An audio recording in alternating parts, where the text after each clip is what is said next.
Bonjour, je prends la parole aujourd'hui parce que j'en ai ressenti l'élan. Euh, donc il doit y avoir un petit message caché par là derrière, un petit message de vos guides qui a envie d'être transmis. En fait, tout ça est parti du constat qu'il y a quelque temps, j'ai lu, suite aux actualités, aux informations pas sympas qui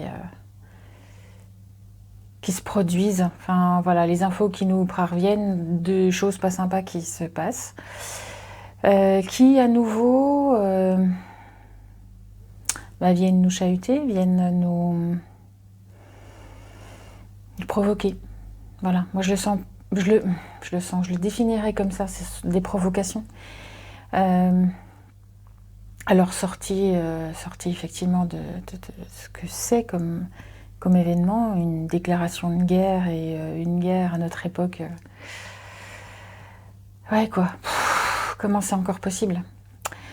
Et donc je lisais une médium, une coach, je pense qu'elle est coach aussi, coach de vie, coach de manière générale, coach spirituel, enfin voilà.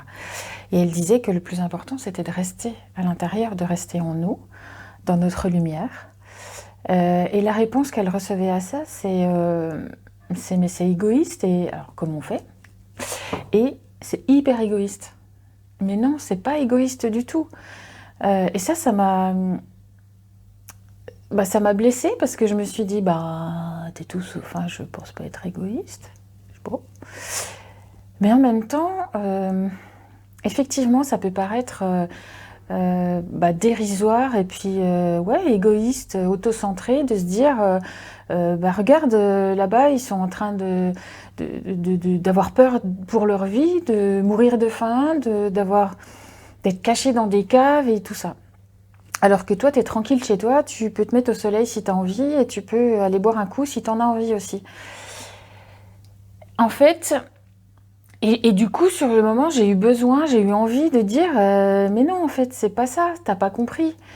Revenir à l'intérieur, c'est pour soi déjà, pour maintenir la paix en soi, pour maintenir un équilibre, pour pas se laisser extirper par des peurs, des colères qui sont légitimes, on revient pas là-dessus. Simplement, revenir à l'intérieur, c'est se poser,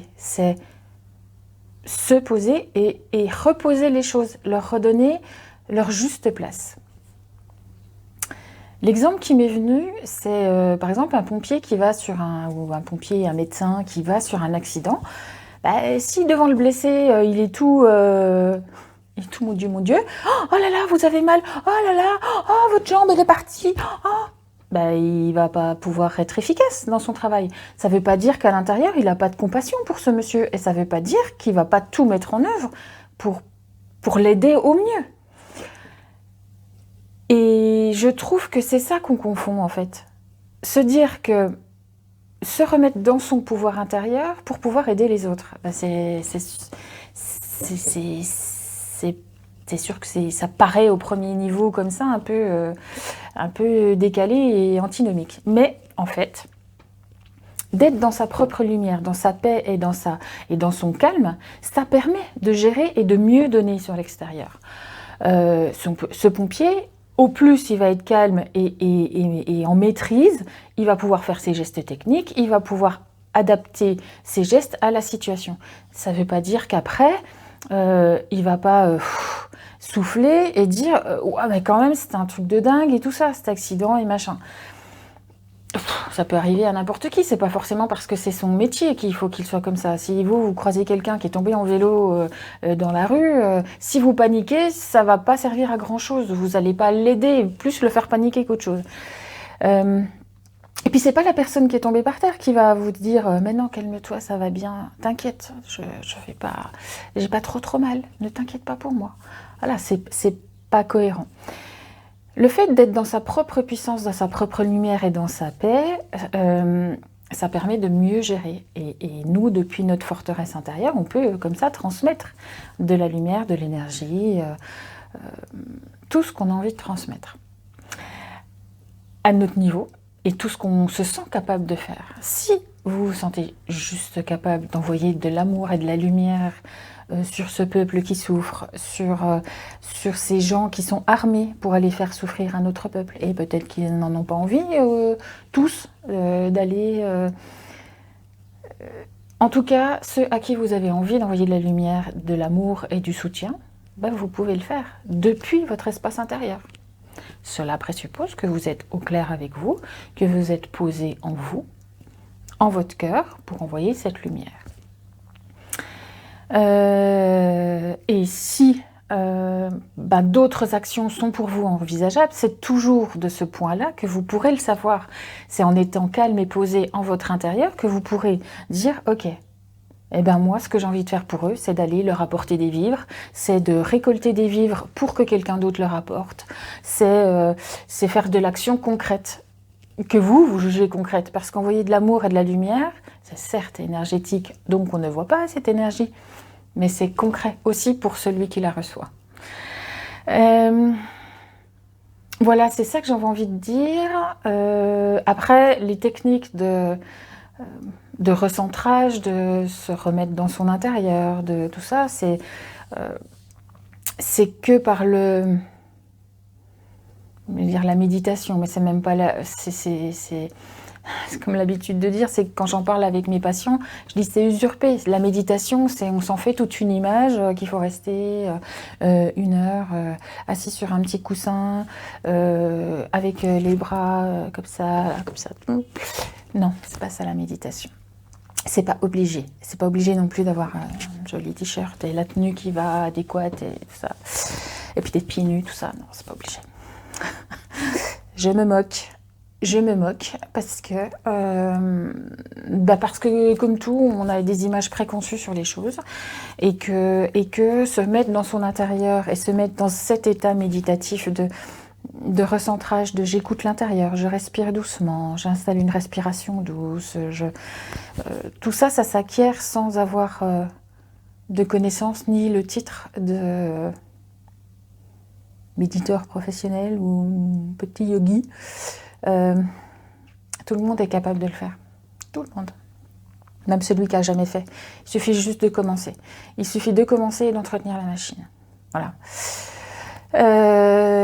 Voilà, c'était juste... Non, c'est pas juste en fait, parce que je crois qu'il y a un petit message de vos guides qui arrive pour asseoir tout ça. J'espère qu'ils vont dire que j'ai raison, parce que sinon j'ai l'air malin.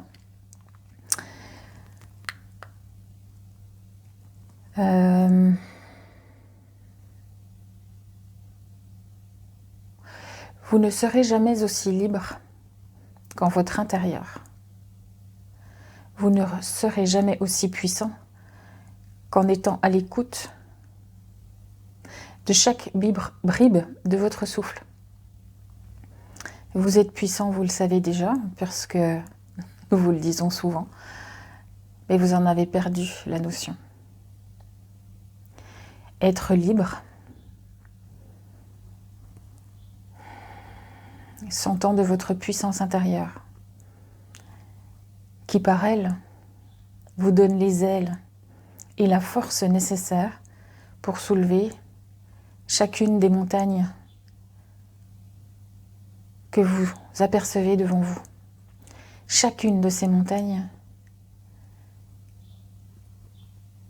n'est en fait qu'un grain de poussière. Lorsque vous êtes assuré en votre axe, assuré en votre intérieur, lorsque vous vous êtes reconnu vraiment et complètement, alors ne soyez pas triste, ne vous sentez pas lâche, mais au contraire, sentez-vous de vrais hommes, de vrais humains qui ont fait le nécessaire de compréhension et d'acceptation pour se retrancher en leur intérieur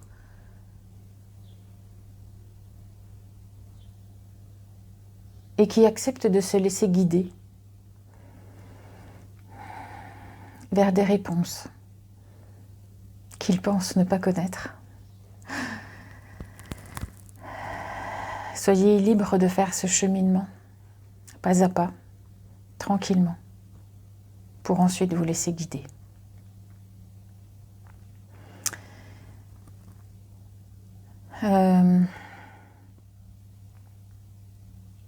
Je filmerai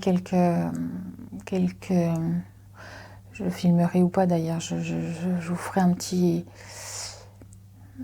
cheminement, comment installer le calme à l'intérieur, comment prendre ce rythme, comment prendre cette habitude pour que justement, ouais, je vous donne le chemin, je vous semais les petits cailloux pour que vous puissiez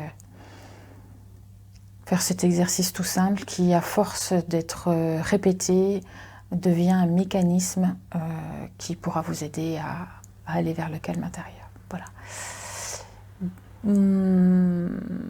Voilà, j'espère que ça vous aura